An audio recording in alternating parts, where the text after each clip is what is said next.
Up here in the Andian Alps, it's very sparse indeed, but the rewards for creatures that can endure this rock-strewn environment are great indeed, because a great deal of adaptability has to be made by any form of animal, from the smallest lichen to the largest rhinoceros, to be able to grope and search for food.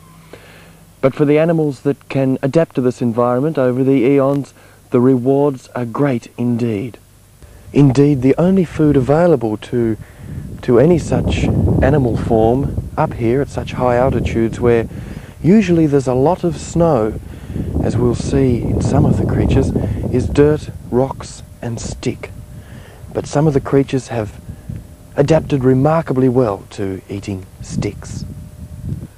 Halfway around the world in South America, the Alps are very similar, but with one remarkable difference. They are the same dirt and rocks and stick, but there is a creature that, if I'm very quiet and we wait just for a couple of minutes, we'll be able to see. A remarkable creature indeed, with a vertical nose that has adapted to eating sticks in a manner that still baffles scientists to this day. The South American vertical-nosed stick eater.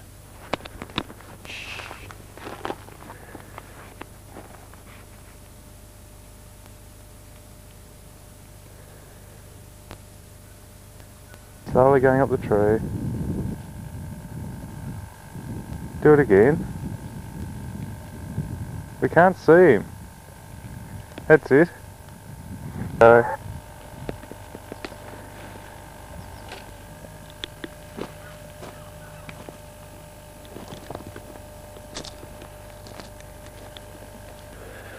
remarkable display, the South American vertical-nosed stick eater. One of the most amazing things about these creatures is the fact that they half the year live in snow and half the year don't, and the fact that they use their heart for a stomach and their stomach for a heart. You'll also notice how timid the South American stick animal is. Another amazing thing about the creature is to be found here in the high Alps of Nepal, where the South American stick animal migrated to, possibly hundreds, if not hundreds of thousands of years ago. Scientists have predated carbon-dated fossils of the South American vertical-nosed stick eater to as long ago as 4 million years. One of the things that fascinates me and the scientific world about them is the fact that they mate with an entirely different species. And unlike other animals that mate through visual displays, because it is so visually quiet in this jungle, the way that they mate is through a lot of loud noises. And in fact, this only has come to light recently through a study done by the National Geographic. A lot of noises and a display that is indeed truly fascinating. Action.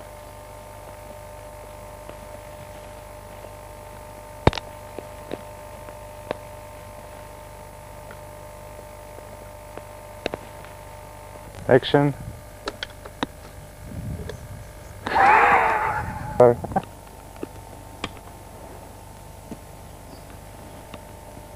Stop.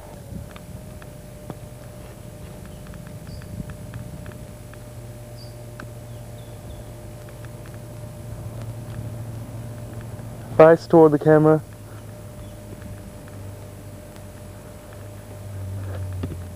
That's them repucking. See? But all is not as it seems with the South American vertical-nosed stick creature. In fact, although they make a charade of having ears and eyes on their head, they serve no purpose whatsoever. The eyes are merely a trick of nature, painted on there to fool other creatures, as with the ears, into the fact that they can see and hear. The South American vertical-nosed stick eater can neither see nor hear.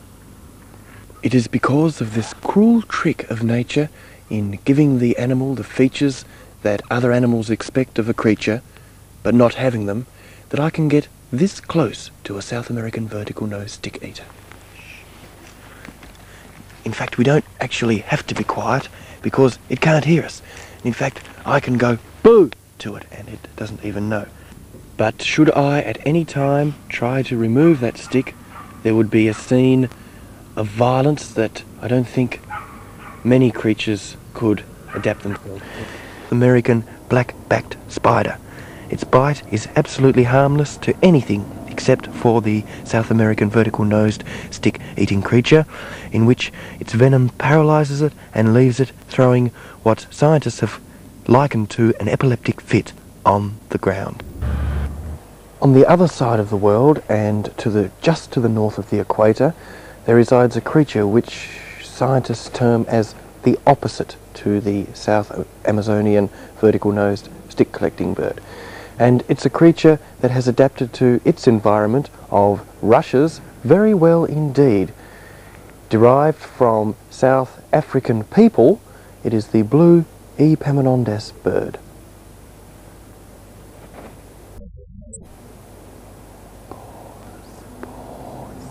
Any of the normal attributes that normal birds have, that is a beak, wings, feathers, or anything at all, the Epaminondas is a remarkable species indeed, for it rarely moves out of the safety of its rusher home.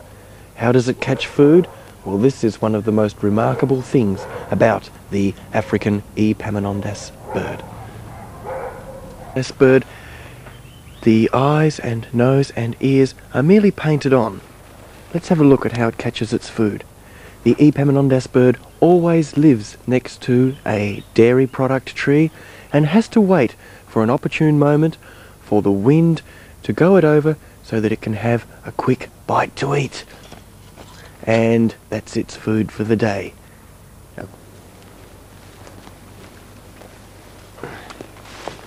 Well,